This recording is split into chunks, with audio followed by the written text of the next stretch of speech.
Hello mga sis bro. So ang ating verse of the day is Matthew 6 verse 33.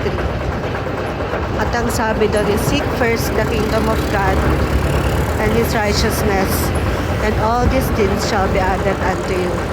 Sa buhay natin, dapat laging unang Panginoon.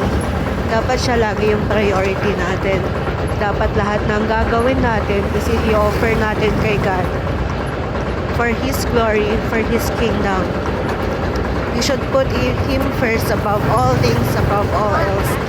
Naunahin natin ang Panginoon sa lahat. Siya yung priority natin sa buhay bago ang iba. At lagi nating tatandaan yung verse na yon.